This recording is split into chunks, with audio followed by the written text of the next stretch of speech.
diretso mo, diretso. Ay, naku sa ina.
Espiritu at katotohanan.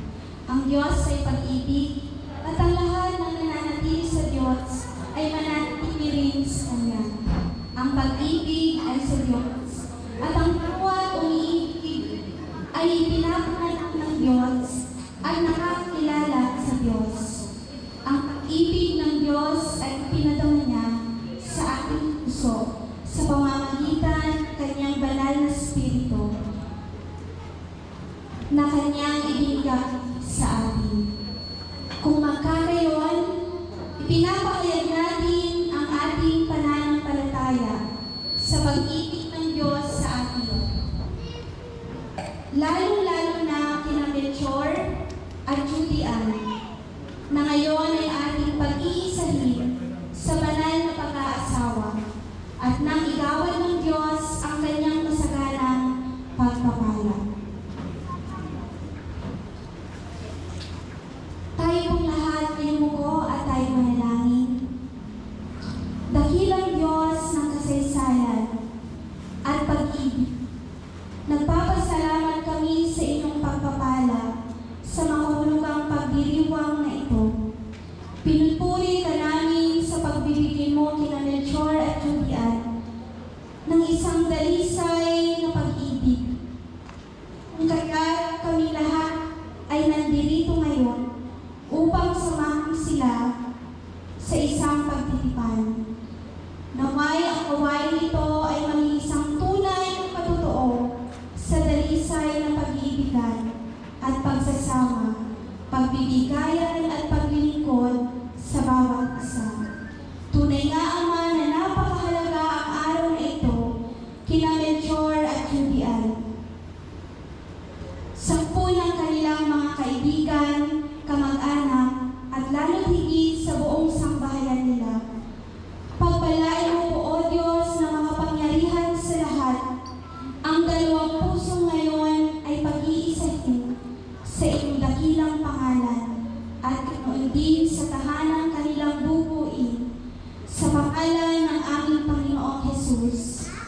Amen.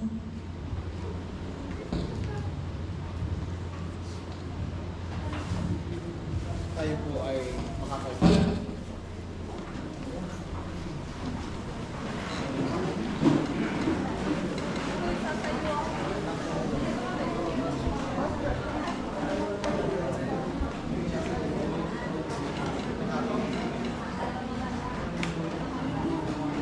Makakaupo na yung may upuan.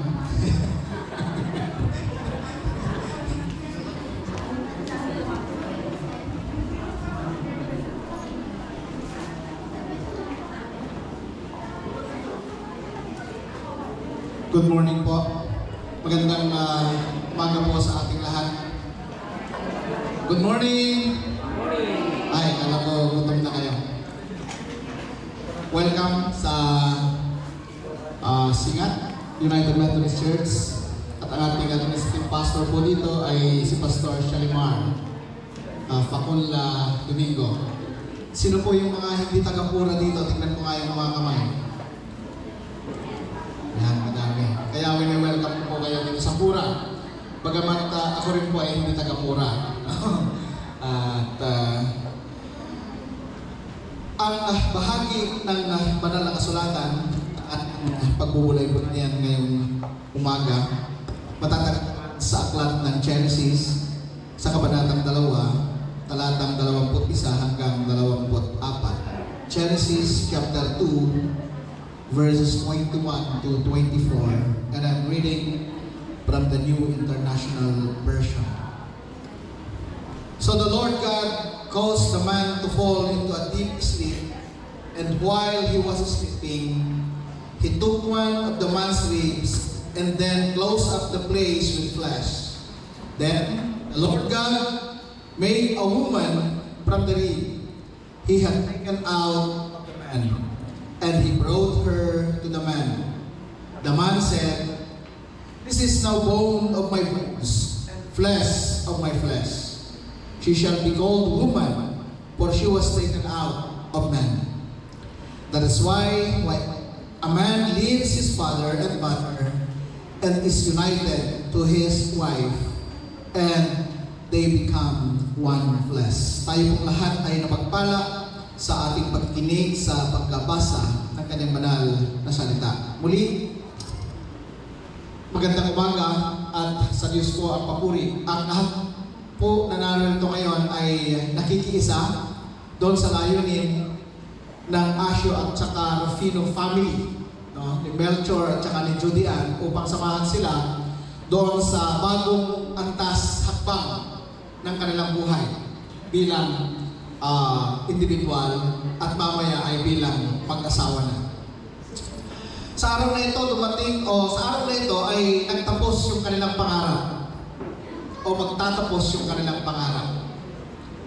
Pangarap na maging isa. Maging isa sa pananaw ng Diyos at sa pananaw ng tao. Hindi na sila mangangarap muli na muling ikasal. After today. But maybe after 25 years, magkakaroon sila ng, ano ba yung tawag doon pag 25? Pag 50? Pag 100? Aabot pa kaya? Diba? Our theme for today, one flesh. One flesh. Ang pag-aasawa ay mayroong mathematical formula na tinatawag. 1 plus 1 equals 1. Sabi ng mga elementary dito, mali si pastor. 1 plus 1 equals 2. Pero ang pinag-uusapan po natin ngayon ay yung formula ng mag-asawa. No? Dahil sinasabi kong mathematical formula dahil gumagamit po tayo ng number. 1 plus 1 equals 1. That's why itong theme po natin ay one flesh. Alam niyo ba na sino po yung aware sa atin kung sino yung pinakamayaman sa buong mundo? Taas ang kamay kung nandito. Yung pinakamayaman sa buong mundo. Hindi ito natala sa Guinness Book of Record at hindi rin natala ito doon sa mga ibang babasahin na nagpapatunay o nagsasabi na siya yung pinakamayaman sa buong mundo. Noong isang araw na tinignan ko po yung top 10 billionaires ng Pilipinas. Pinanap ko yung pangalan ko. Hindi mangyayari yata. No. Pero ang tanong ko sa inyo, sino yung pinakamayaman sa buong mundo? Kung maalala po natin, nung nilikha ng Diyos si Adan, ang lahat ng nilikha ng Diyos ay pinagkatiwala at binigay niya kay Adan. Buong mundo yun. Sino ang nagmamayari ng Pilipinas? Doon sa history, nagkiklaim ang Taliano family. Di ba? Kung ma-remember pa natin, sa kanila daw ang buong Pilipinas. Pero dito, ang pinag-usapan po natin ay buong mundo. Direkta doon sa may-ari ang Diyos na lumikha ng lahat ng bagay, mga kapatid, including human being, na nung tinawag niya si Adan, sa'yo na ito. Sa'yo po ito yung pagkakatiwala, then manage well.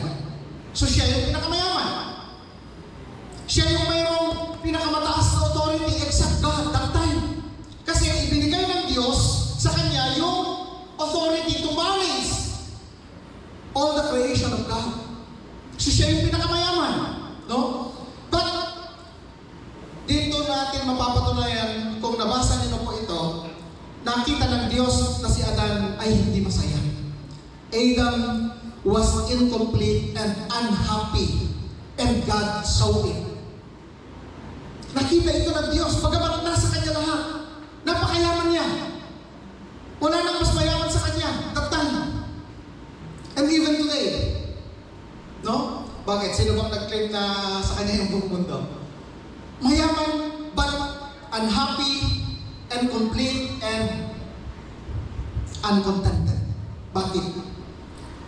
Ang kayamanan ay hindi magbibigay ng kakompletuhan sa tao. Isang patotoo po ito doon sa karanasan ni Adan.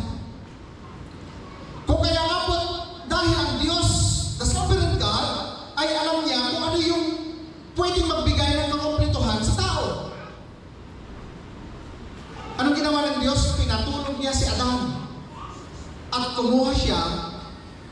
sa tadyang at ginawa niya itong babae. Paliwanag. Ginawa niya itong babae. Si Adan ay lalaki. Gumawa ng Diyos at hindi isang lalaki yung ibinigay niya, kundi isang babae. Ayaw ng Diyos na hindi maging masaya si Adan. Kaya sinasabi ko kanina, ito yung katapusan ng kanilang pangarap. At hindi ko naman sinasabi doon sa mga single, kasi meron pa akong mga kapatid na single dyan. Meron din akong pamangkin na single. At marami pang single dito. Huwag niyo akong batuhin pag meron pang single dyan. Ay hindi kayo complete at hindi unhappy. Or unhappy kayo, hindi naman. Ang pinag-uusapan po natin, si Adan, hindi kayo. Baka mamaya, mas kusilapan na tunumwara kita na ganyan single na ni Adan, di magtutungkungan tayo makamsa. He was unhappy and he was incomplete. That's why, when God saw that thing, nakakulangan ni Adan, pinatulog niya ito at kumuha siya ng isang tadyang at ginawa niya itong babae. Mayroong premise na sinasabi ko mga kapatid, kaya pala mas mahina yung kaliwa ko kasi kulang yung tadyang ko. Walang scientific or medical proof yun. Pero kasi may mga malalakas din sa pala, no? Now, mga kapatid, pagkatapos na ibinigay ng Diyos yung babae, kasi naman, ano yung unang ibinigay ng Diyos sa kanya? Yung natural resources. Ano ibinigay sa kanya ng Diyos? Yung mga isda. Ano binigay sa kanya ng Diyos? Yung mga ibon, yung mga hayop pa. Di ba? So hindi siya naging masaya. Ngayon, nung makita ito ng Diyos, doon sa verse 23, nung ibinigay sa kanya, nung pinatulong siya ng Diyos, pinatulong ng Diyos si Adan, at binigay sa kinuha yung tadyang niya, at ginawang babae, ito yung sinabi ng lalaki. Kasi napagpagarapan, parang si Adan ay makata. Saan ba natin narinig yung mga makata, mga kapatid? Sa probinsya sila gaya. Kalimitan Bulacan, di ba? Pwede rin yata sa Batanggenyo. Pero malamang ito, Ilocano. Si Adan. Sabi niya, "This is now my bone of my bones and flesh of my flesh. She shall be called woman, for she was taken out of man." Ang sabi niya, sa wakas, narito ang isang tulad ko. Laman ng aking laman, buto ng aking buto. Ito yung nagbigay ng kakumpletuhan kay Adan. Ito yung nagbigay ng kasiyahan kay Adan. Ganun ba't ang lagi natin nakikita yung kasalanan ni Eva. No? Kung bakit nagkasala si Adan. Bakit natin hindi tignan ngayon, yung ginawa ng Diyos na babae, ito yung nagbigay ng kakumpletuhan kay Adan. At maaaring ito yung nagbibigay din naman ng kakumpletuhan kay Melchor. At at some time, mga kapatid, kapag pinag-usapan po natin, lalaki at saka babae, partnership po ito. Hindi po competitor ang lalaki at saka babae. Sila po ay partner. Kaya that's why sinasabi ng banal na kasulatan, and they will become one flesh. Ito po yung tema natin ngayon. Magiging isa. That's why 1 + 1 = 1. Marriage is partnership. Doon sa buhay ng lalaki at kababae, founded by love. Sino nagpauso ng love at first sight? Si Adan. Di ba? Nung makita niya si Eva, wow! Na-love ka siya! Kaya hindi masama ang love at first sight. Pero masama ang may love through social media na hindi pa kayo nagkikita. May biktima, di ba? Baka may in love na dyan. Hindi kayo yung nasabi yung iba. Hindi kayo. Pag na in love na kayo, no? Love at first sight. Partnership. Magkasamang tatahak sa isang landasin.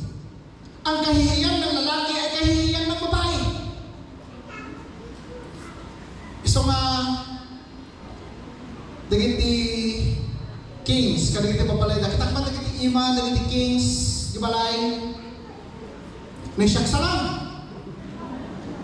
Mga husband, you are the kings in your houses, in your homes, ruled by your queens. Ano? Na, mga kapatid, itong pag-aasawa ay partnership founded by love. Partnership, hindi kailanman magkakompetensya ang lalaki at saka babae. Amo yun, nagaduto opportunity di babae at mas lesser the opportunity di lalaki. So, ang kalimitan ng duma, tatakal sweldo yung babae. Di ba? Nung tatakal sweldo yung babae, ito tinatong ko ay. Isa tumasarusurot yung balay. Ngayon, naglagi pa tayo kakapsat, na yung pagbagang iti foundation, na yung partnership between male and female is love. Wala nang iba. Ito yung pananatilihin, ito yung kailangang manatili, hindi lang sa pakiramdam, hindi lang sa nararamdaman ng lalaki at saka sa babae, kundi doon sa action po nila. Alam niyo ba na itong relationship ng male and female is love begets love? Ginagamit po nila yung babasahin kanina mamaya, yung 1 Corinthians chapter 13 about love. Ang love is kind, love is not jealous. Magbagal natin dyan. Kakapsan, itong love ng human being, male and female, love begets love. Bakit? Apo naman, naglukuman mo si kalang taga-iat kinbuana. Di ba? Masapong nagnahit kayo. That's why partnership, nagsasalubong kayo doon sa isang damdamin. Kapag hindi ganito yung nangyayari, mga kapatid na ginagawa natin, magkakaroon ng sawaan. Pag sinasabi natin, love is not jealous, mga kapatid, pag-ibig ng Diyos yun sa tao. Hindi tayo aabot doon sa pag-ibig na iyon. Kasi yung pag-ibig ng Diyos sa tao, sincere, malalim, at nanggagaling ito doon sa sovereign God. We as human being, mayroon po tayong mga weaknesses. We are weak human being. Mayroon tayong mga faults. Mayroon tayong mga pagkukulang. That's why, pag nasasaktan tayo, pag sinuntok tayo ng isa, gusto natin suntukin ng dalawa, diba? Bakit? Love begets love. Naghahanap tayo ng kapalit. Kapag ang pinag-uusapan po natin ay relasyon ng lalaki at saka babae. Kaya sinasabi ko po ito, sana nakikinig si Melchor at saka si Julian, hindi competition. Partnership ito. Na ang foundation kung bakit mayroong kasal nangyayari ngayon ay dahil nag-iibigan sila. At dahil nag-iibigan sila, sakop nito yung respeto nila sa bawat isa. Buti na lang si Melchor at si Julian ay sa Kristiyanong pamilya. No? Hindi ibig sabihin na pag umiinom yung lalaki sa labas, nakapanlikas di babae na. Istorya ng lalaki. Siguro nagagima tayo yung istorya na siya titig di balay. Nakita na tabagan nag-aarat to yan, yung makinig matitigre. Babay ko na nakanagaling. Kababain nila kayo natin yan. Di ba? Di ko na sino tag-sut-sut ka niya yung asawa na? Di ba narinig ka kapsa? Kasi may mesa kayo. Hindi ipinapakita ng babae o ng lalaki yung kanyang authority. Kasi iisa na kayo. Partner kayo. Ito yung original, mga kapatid, na disenyo ng gift sa lalaki at saka sa babae. Tandaan mo ito, Melchor at saka John Ann. Kapag mayroong sitwasyon at pagkakataon na mag-aaway kayo, kasi imposibleng hindi kayo mag-aaway. Makakakabilang nag-aaway itong mga to eh. Hindi imposible yan na hindi kayo mag-aaway. Bakit? Tao tayo. Tao kayo, tao ako, nagagalit ako. Sumasaya ako. Nakakaramdam ako ng happiness. Nakakaramdam ako ng anger. No? Tao kayo ba? No? Being created in the image of God, mga kapatid, papasok po tayo sa pundasyon na pananatilihin po natin yung image ng Diyos sa atin. Kasi kung mananatili yung anger, giyera, araw-araw yan. Pero pag naalala ninyo, dahil mayroong kasalang ngayon nangyayari April 6, 2024 sa Singat UMC, alalahanin ninyo na nandito kayo ngayon at nandito kami para suportahan kayo dahil sa pag-ibig na nabuo sa inyo. Hindi sa anupaman. Bagamat sinasabi ko, love begets love, totoo po yun because we are just human. Naghahanap. Subukan mong magtrabaho, kayo na mga makababaihan sa tahanan. Pagdating ni Mr. Hindi man lang nakita na malinis ang bahay. Ang sasabihin niya, pagagalitan pa niya kayo. Di ba? Sasabihin niyo kaya, oh, thank you, I love you, mahal. Kahit pinagalitan ka. Di ba? Hindi. Tao tayo. Pero, from the image of God, yung pundasyon ng pag-ibig na tinanggap natin mula sa Diyos, ipapamuhay natin ito. Hindi nagtatapos dito, kundi dito. At sa pagiging buo natin bilang mga anak ng Diyos. Melchor and Judy Ann, mag-uumpisa pa lamang kayo doon sa mas malaking hamon ng buhay sa inyo bilang mag-asawa. Mahirap pag-isahin ang magkaiba. Pero ito yung disenyo ng Diyos. Pinag-isa niya yung lalaki at saka babae. Hindi pinag-isa ng Diyos ang babae at lalaki at lalaki. Ang pinag-isa niya, magkaiba. Pero ito yung perfectong disenyo ng Diyos. Mga kapatid. Mga kapatid, Melchor and Judy Ann, maraming salamat na kami nagiging bahagi sa inyong mahalagang araw. Panalangin namin na pagpalain kayong patuloy ng Diyos sa relasyon na inyong binubuo ngayon. Sa Diyos po, ang papuri. Na maging bahagi sa buhay ng lalaki at babae. Ang matapat na hangarin ng Diyos ay naihahayag sa pamamagitan ng ganitong ugnayan. Ang okasyon na nagahayag ng hangarin ng lalaki at babae upang pumasok sa ganitong uri ng relasyon ay tinagurian sa ating lipunan na kasal. Sa ating mga Kristiyano, ang kasal ay hindi isang simpleng panoorin lamang. Bagkus, ito ay isang pagsamba sa Diyos. Ito ay pakikiisa sa kalooban ng Diyos para sa ating buhay. Ang kasal ay isang pagdiriwang sa ating pagkilala sa pag-ibig. Isang pagpapahayag ng tunay na saloobin ng bawat isa.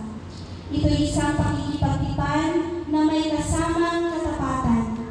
Ang ganitong banal na relasyon ng lalaki at babae ay di dapat mahaluan ng anumang pagkukunwari, kundi papagtibayin ng taus-pusong katapatan ng bawat isa.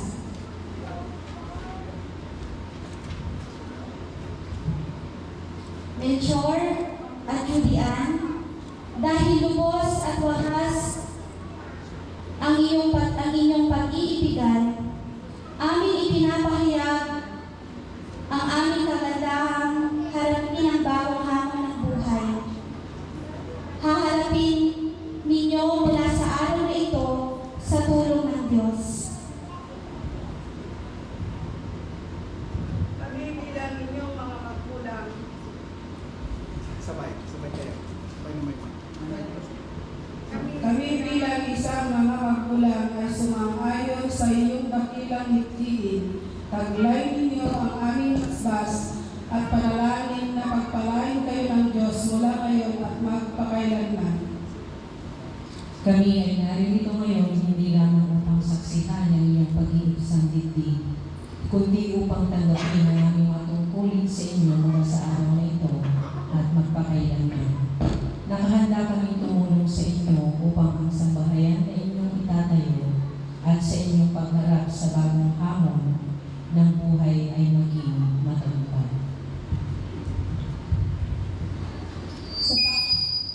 Sa pangalan ng Anak at ng Espiritu Santo, kami lubos na dumadalangin na maging maganda, maayos at matagumpay ang inyong pag-iibigan.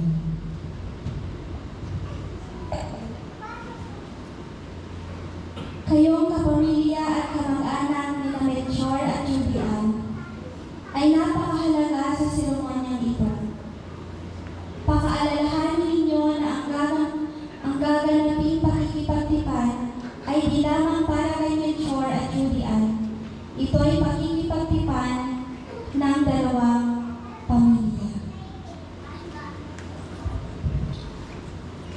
Makaupo na po tayo, mga magulang at mga ninong at ninang. Maraming salamat po.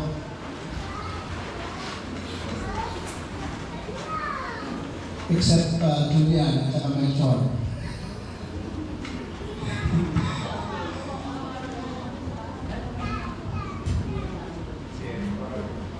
Melchor at Julian, talos ninyong napakadali ang mga ko, datapwat mahirap isagawa. Ang pangako ang inyong bibigkasin ay maaaring magbago pa sa hinaharap. Ngunit, pakaalalahanin ninyo na pagkatapos ng seremonya ito, kayo ay kikilalanin mag-asawa na, subalit hindi ito ang wakas, manapay ito ang simula ng bagong buhay sa inyong dalawa at sa inyong magiging pamilya. Mula ngayon, kayo ay hindi na dalawang tatahak sa magkabilang landasin at hindi dalawang magkahiwalay na haharap sa hamon ng buhay. Kayo ngayon ay magiging isa na sa lahat ng bagay.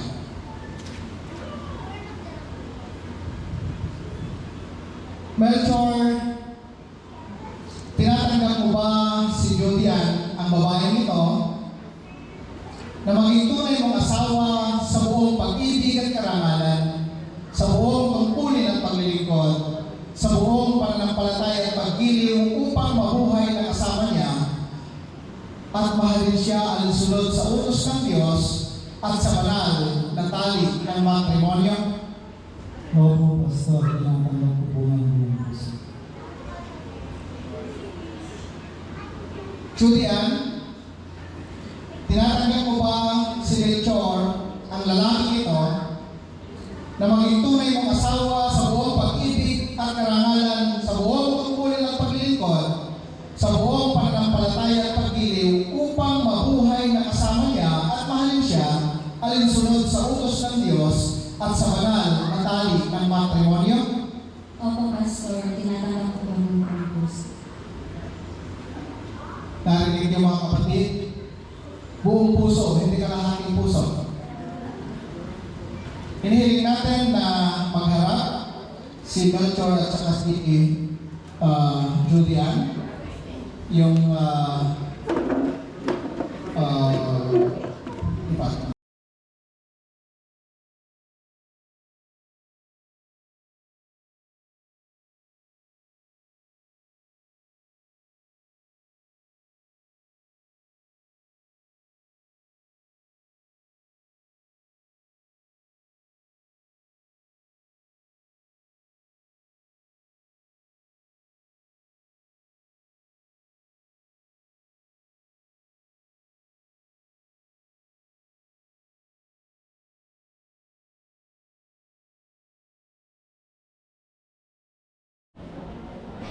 Itong taon, 2 buwan.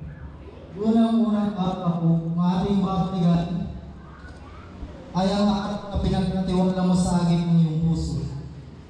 Sumubok tayo isugal na walang siguraduhan kung mananalo ba o mananalo tayo. Mananalo ba o matatalo tayo. Nililigawan pala ng tanong, pero kung gusto kong ending nun ay maging parehas tayo ng apelido. At ito lang, ilang sandali na lang, ang pangarap kong iyon ay magkakatotoo na. Sa magiging 7 taon na ating magkasintahan, marami akong nasaksihan. Nakita ko kung gaano kabuting tao. Nakita ko kung gaano kabuti ang iyong puso. Nakita ko kung gaano ka mapagmahal bilang kapatid at bilang isang anak. At masasabi ko, napakapalad ko. Dahil makakapangasawa ko ng isang Julian Tomas Pino,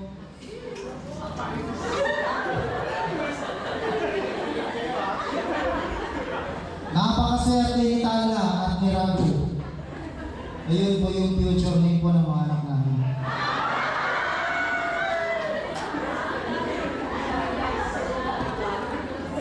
Dahil ikaw ang magiging nanay nila.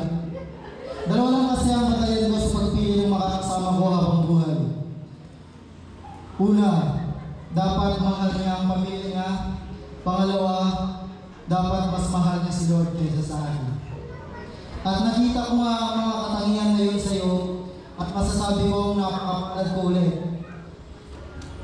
Di pa natin nasubukan mag-away, pero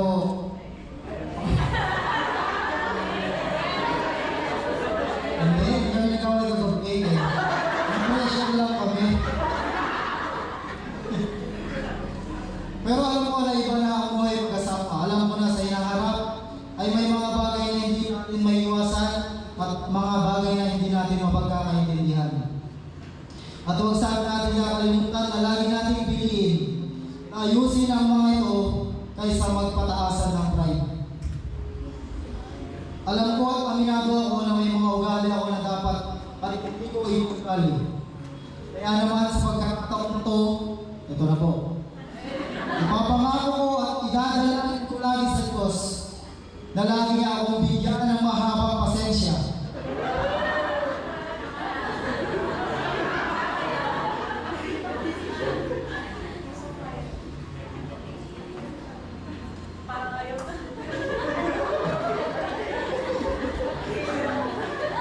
Bigyan niya ako ng mahabang pasensya, Lord. Tuwing isasama mo ako sa palengke para mamili ng mga bagay-bagay, dalangin ko sa Diyos na bigyan niya ako ng napakaraming pasensya. Ang 7.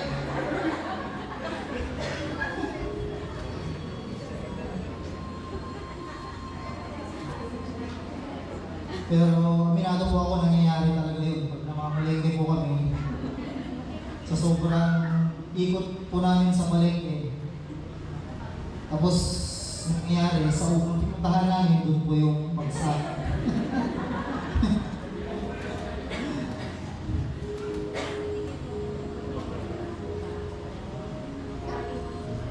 Ihahati at susulitin kita palagi para pagkurang kung ligtas kang makakarating at makakauwi. Ikaw ang tugon sa matagal kong panalangin. Ikaw ang sagot sa akin at Diyos sa matagal ko nang hinihiling. Lagi natin paalalahanan ang isa't isa sa hirap man o ginawa. Pipiliin mo ko at pipiliin kita. At sa pagtahak natin sa bagong yugto ng buhay natin bilang mag-asawa, ang Diyos ang gagabay at laging mauna dahil Siya ang pinakamatibay na magiging pundasyon natin. Darling, ay-ayatan ka, awan umana, awan patinggana.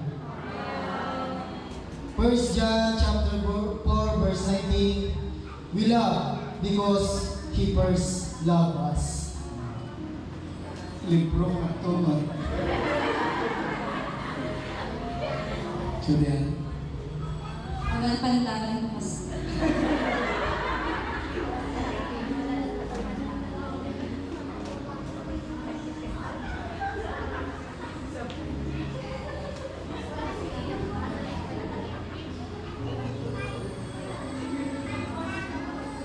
Isaiah 60 verse 20 says, when the time is right, I, the Lord, will make it happen.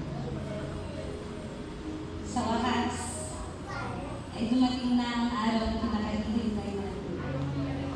Tunay nga na ang Diyos lamang ang nakakaalam ng tamang panahon sa tamang pagkakataon. Hindi kita hiniling, ngunit pusa kang dumating. Salamat sa Diyos dahil nakilala kita. Salamat sa pag-approach sa akin. Salamat sa pagtsatsaga at paghihintay. Hindi ka napatinag sa pagsusunod ko na. Naniwala ako na ang true love ay hindi hinahanap. Ito ay kusang darating. Binigay tayo ng Diyos para sa isa't isa dahil ikaw ang bunga ng aking panalangin. Noong una, pinagmamasdan lang kita at pinutulog kayo sa mga tapos. Hindi ko akalain na simula sa araw na ito, habang buhay na kita makakasama. Sa harap ng Diyos, ng ating mga magulang, kaibigan at mga sa ito, Pinapangako kong mamahalin kita hanggang ako yung buhay. Ako ay magiging tapat at magpapasakop sa iyo. Pagsisilbihan kita at aalagaan. Pananatiling masaya at puno ng pagmamahal ang ating bubuing pamilya kasama si Narad o Talo.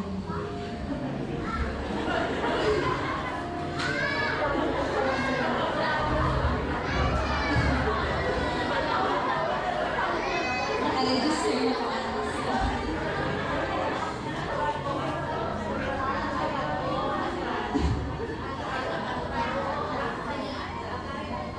Pipiliin sasamahan ka sa lungkot at saya. Pipiliin manatili sa iyong tabi sa kalusugan at karamdaman. Pipiliin magpasensya sa ikli ng iyong pasensya. Sisikapin kong maging pantay palagi dahil alam mo na,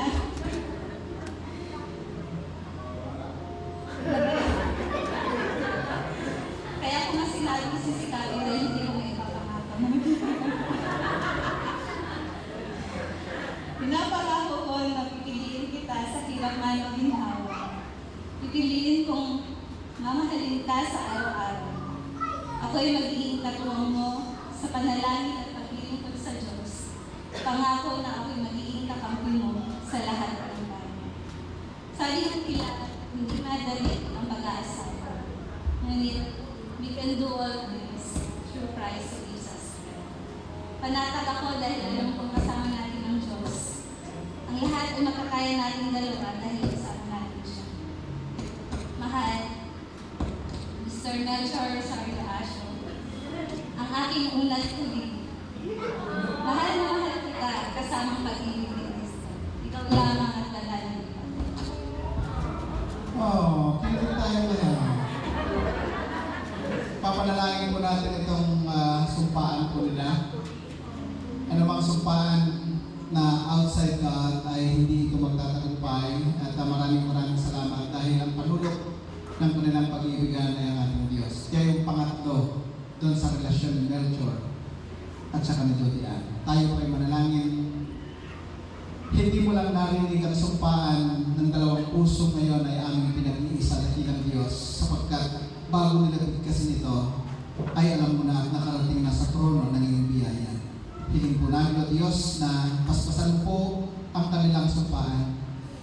Hiling namin, O Diyos, na samahan mo po sila mula sa araw na ito. Samahan mo sila sa kanilang paglalakbay bilang mag-asawa. Sa pangalan ni Jesus, ang aming panalangin. Amen. Amen.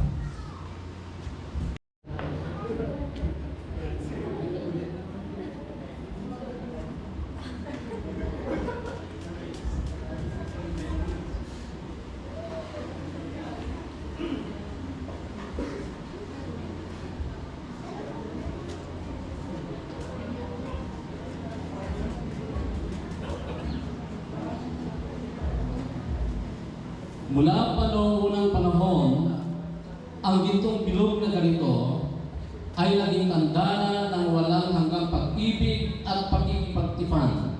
Kung papaano ang mga sinsing na ito ay di makita ang simula at hangganan. Gayon din nawa, magpaalalahanan kayo ng inyong walang hanggang pag-ibig, Melchor at Jody Ann, na pinangako ninyo sa isa't isa. Manalangin tayo. Basbasan mo nawa, aming Panginoon, ang mga singsing na ito upang sila na magbibigay at magsusuot ay mamuhay ng mapayapa ayon sa iyong kalooban sa lahat ng sandali ng kanilang buhay. Sa pangalan ni Yesu Kristo na aming Panginoon. Amen.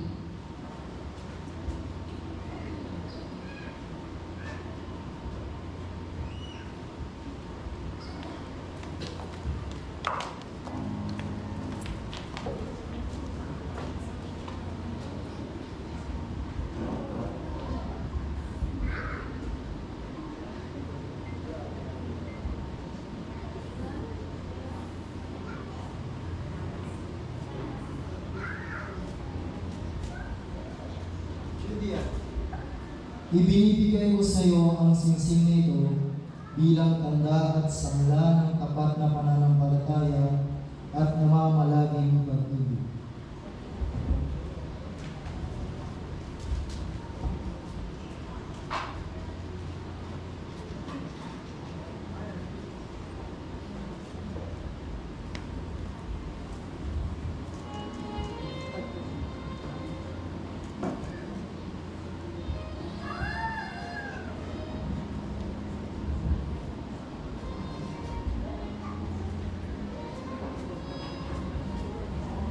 Melchor, ibinibigay ko sa iyo ang singsing na ito bilang tanda at sangla ng tapat na pananampalataya at namamalaging pag-ibig.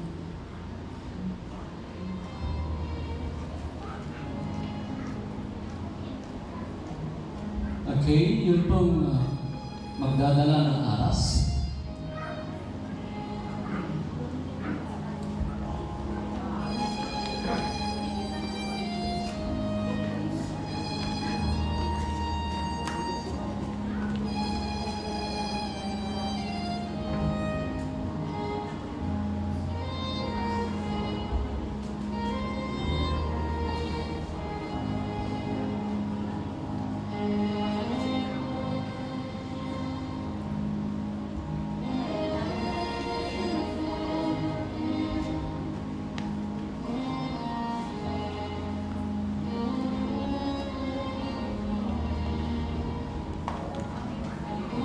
Ang aras o salaping ito ay tanda ng biyayang nagmumula sa Diyos at ibinibigay niya sa inyong dalawa, Melchor at Julian, upang sa ikatapa mo ng buhay na masagana ayon sa kanyang kalooban at kaluwalhatian.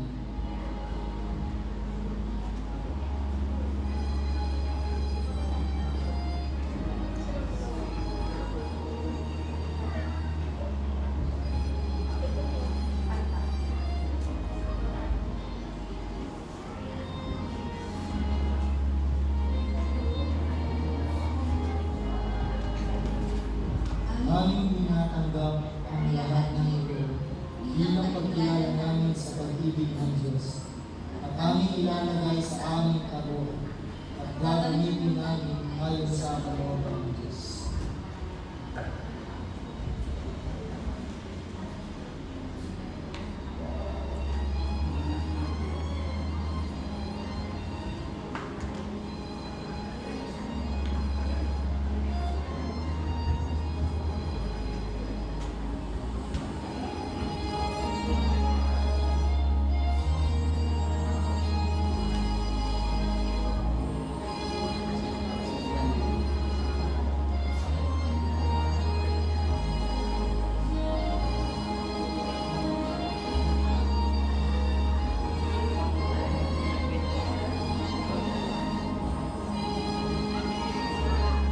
Sa pagsindi ninyo sa kandila ng inyong kasal, kikilalanin ninyo kayo'y ilaw ng sanglibutan, alinsunod sa sinabi ng Panginoong Jesucristo na siyang ilaw ng sanglibutan.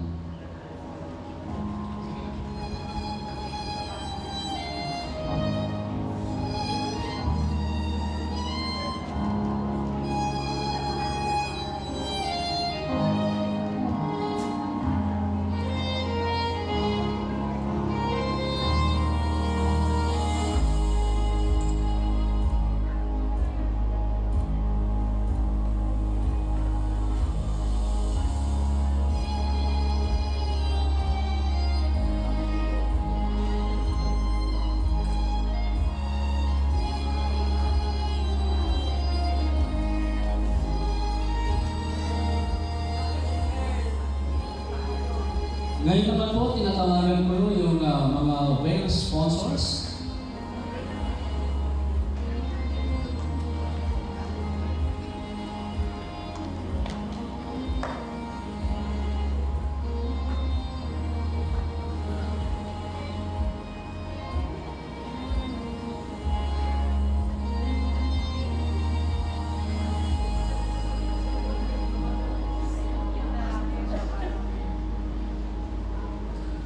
Tanggapin ninyo ngayon ang paglulukog bilang kapahayagan ng palagiang pag-iingat, pagpapatnubay at pagkalinga ng Diyos.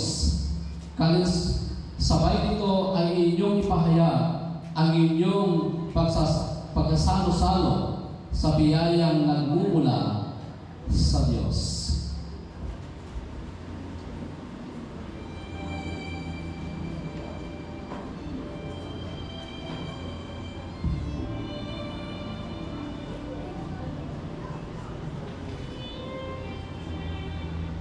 Thank you very much.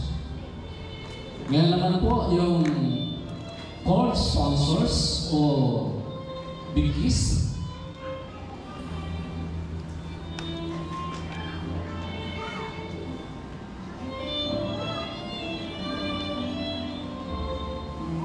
Hinihingi ko po sa pagkakataon ito na tumayo po yung mga principal sponsors.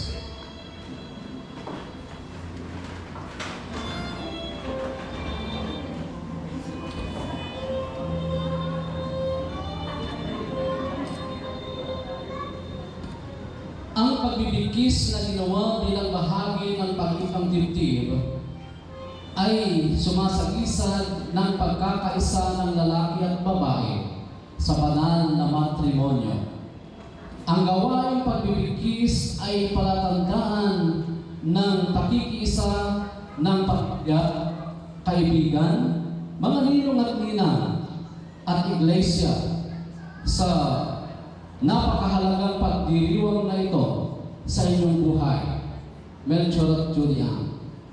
Ang bawat isa ay nagpupuri sa Diyos, nakikigalat at nananalangin sa Diyos na sana ay pagkaloob niya sa inyong dalawa ang matiwasay na pamumuhay bilang tagapagmana ng mga biyaya ng Diyos.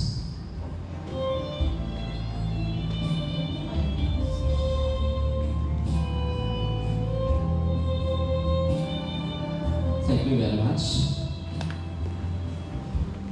Yun pong Bible sponsors po natin.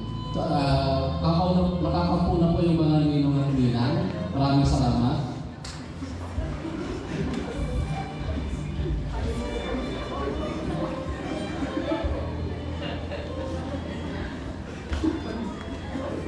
Ang Biblia ay sumasagisag sa paghahari ng Diyos sa pamamagitan ng kanyang salita. Ito rin ay kinapapalooban ng turo na magiging gabay sa pang-araw-araw na pamumuhay.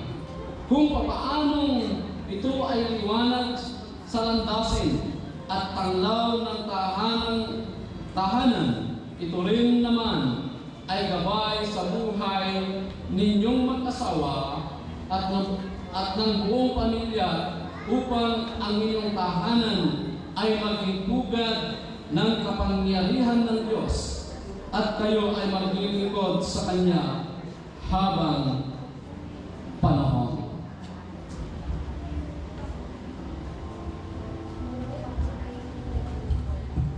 Okay?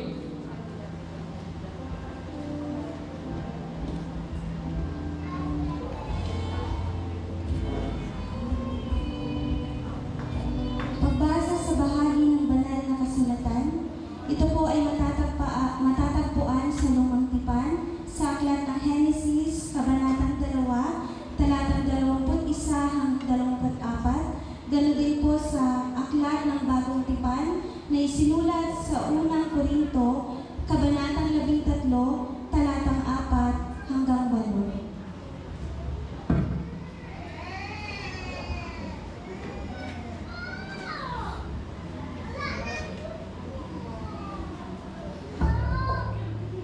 Genesis chapter 2,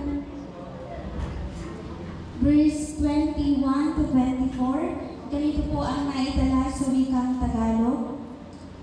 Kaya pinatulog ni Yahweh ang tao.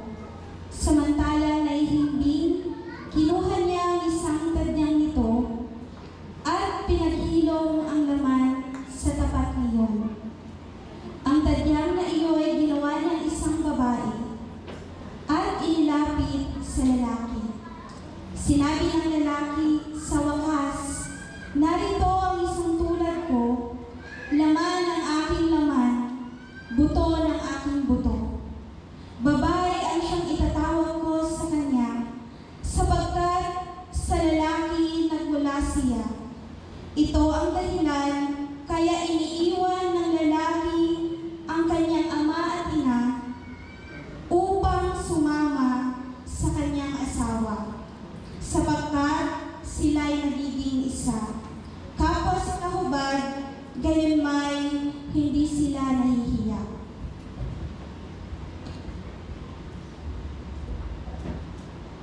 First Corinthians chapter 30, verses 4 to 8. Ito po ang sa wikang Tagalog.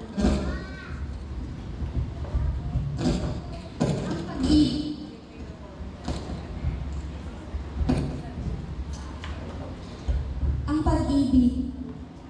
Ang pag-ibig ay matyaga, magandang loob, hindi nananahili, nagmamapuri o nagmamataas, hindi magaspang ang pag-uugali, hindi makasarit, hindi magagalitin o magpagtanim sa kapwa. Hindi nito ikinatutuwa ang gawaing masama, ngunit ikinagagalak ang katotohanan. Ang pag-ibig ay mapagbata, mapagtiwala,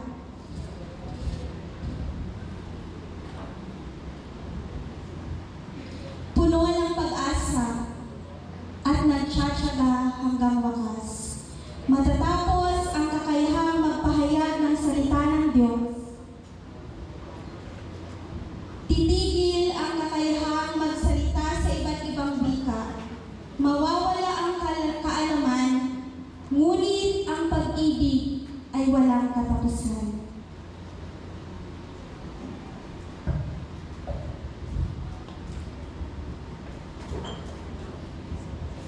Tayo pong lahat ay tumayo para sa panalangin para sa ikinakasal. Tinatawagan ko si D.S. June Rosario at si Pastor Pedro na pumunta po dito para po ipatong ang kanilang mga kamay kina Brother Melchor at Sister Julian. Tayo po ay manalangin. Lubhang mahabagin at mawaing Diyos na sa iyo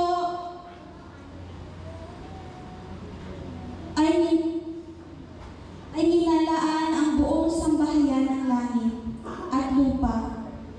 Iyong igawad dito sa iyong mga anak, kina Melchor at Julian, ang iyong tatak ng pagpapatnubay at ng iyong pagpapalang Ama. Pagkalooban mo po sila nang makaganap ng may dalisay at matibay na paggiling sa pangako at ipang ginawa nila. Isinasamo namin sa iyo na iyong patnubayan silang magkasama sa landas ng katuwiran at kapayapaan, na ikaw ay ibigin at paglingkuran ng isang puso at pag-iisip, at sa lahat ng mga araw ng kanilang buhay, sila naway sumasaganang mainam sa mga tanda ng iyong walang hanggang biyaya. Pagpalain mo din po ang kanilang mga magulang, mga kapatid, mga anak, mga ninong at ninang, mga kaibigan, at lahat ng nagmamahal at minamahal nila sa buhay. Puspusoy mo din po sila ng iyong banal na spirito upang makaganap nilang mainam ang kanilang tungkulin ng pagmamahalan sa isa't isa. Ito ang aking hinihiling sa pamamagitan ni Jesucristo na ating Panginoon. Amen. Tayo pong lahat ay umupo.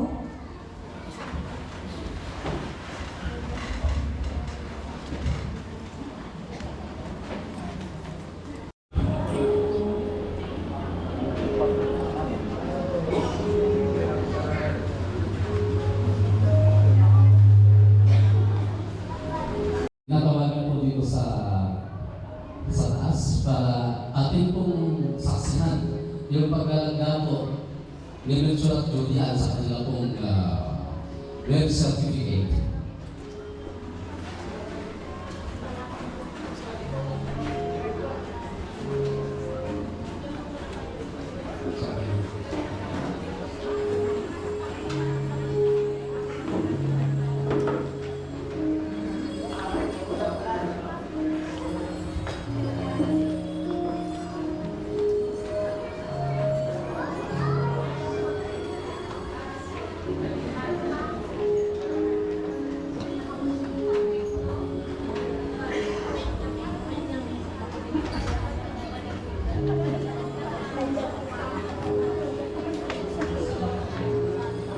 Sino po?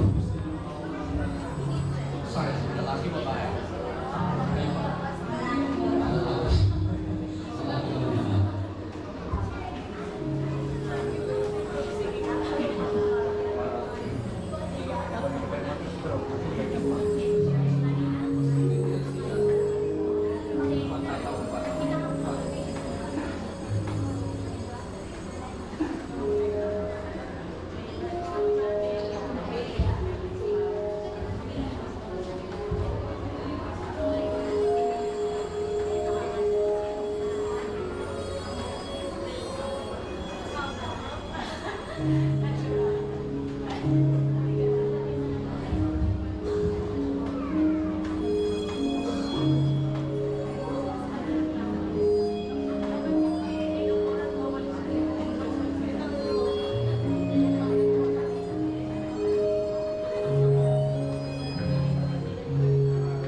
Ibig sabihin, Morena kay Bunayo, awang binabaywanan na niya.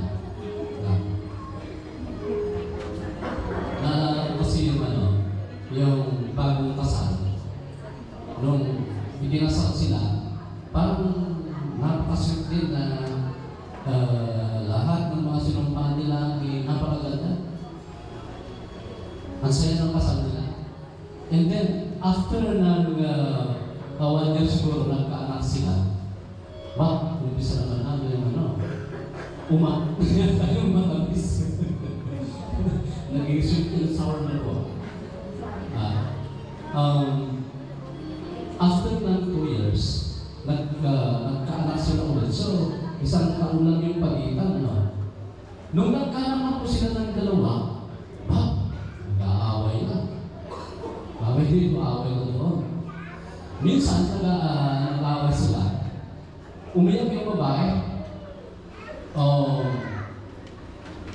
Pumunta doon sa kwarto nila. E din sa kwarto nila, mayroong hinahanap doon. Ang hinahanap pala niya, yung marriage contract nila. At doon sa marriage contract nila, hinahanap din niya yung expiration date ng kanilang marriage contract. Melchor at Julian, even though mayroon tayong annulment, pero napakamahal nun. $500,000 yun, hanggang $1 million yan. Walang expiration date yung ating marriage certificate. Ayan. So, thank you very much mga ninong at ninos. At sa inyong mga ninong at mga ninang. At sa hangaring ito ay ipinagkaloob ng bawat isa sa inyo ang pagtatapatan at inyong pinagtibay ito sa pamamagitan ng pagdadaog ng mga palad at pagkakaloob at pagtanggap ng singsing sa pamamagitan ng bisa ng kapangyarihan ipinagkaloob sa akin o sa amin ng Republika ng Pilipinas at ng nagkakaisang Iglesia Metodista, the United Methodist Church. Ipinapahayag ko na kayo, Melchor at Julian, ay mag-asawa na. Sa pangalan ng Ama,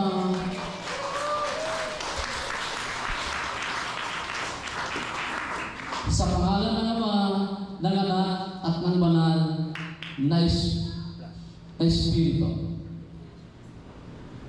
Kayong pinag-isa ng Diyos ay walang sino mang makapaghihiwalay. Ang pinag-isa ng Diyos, kahit sino man at anuman, hindi ito ang makapaghihiwalay sa kanila.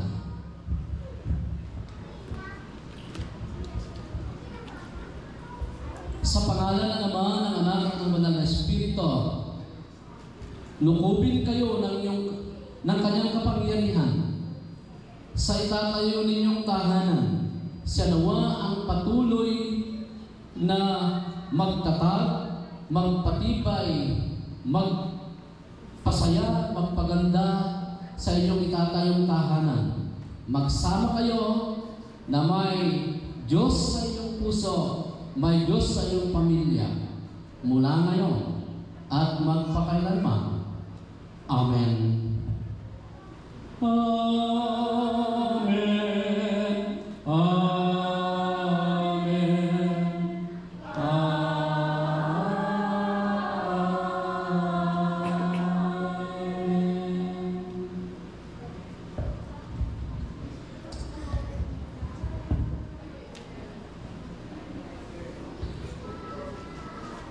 Okay.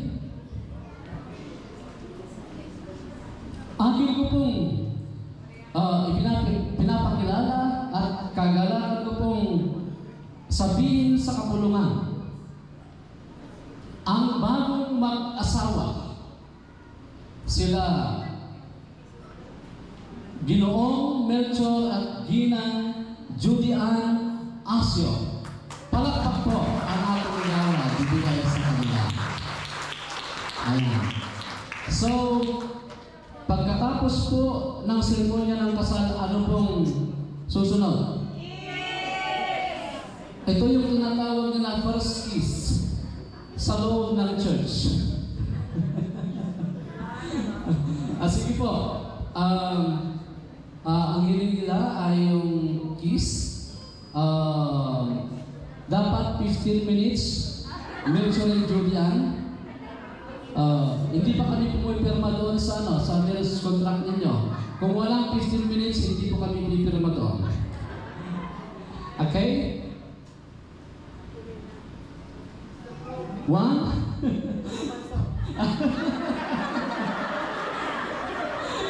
Look, ay sampay mo na.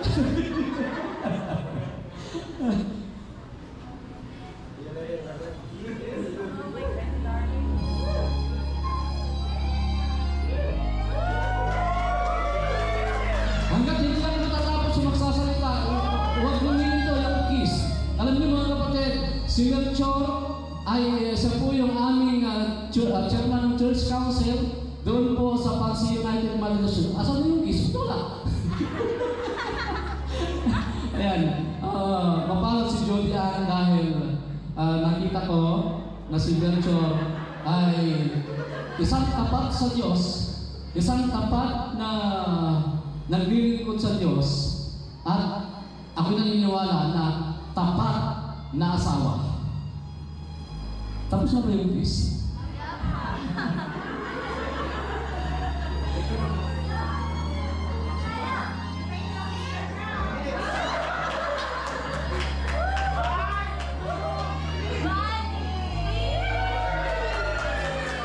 Bakit dampi lang? Hindi dampi, kiss. Kahit hindi lang tayo.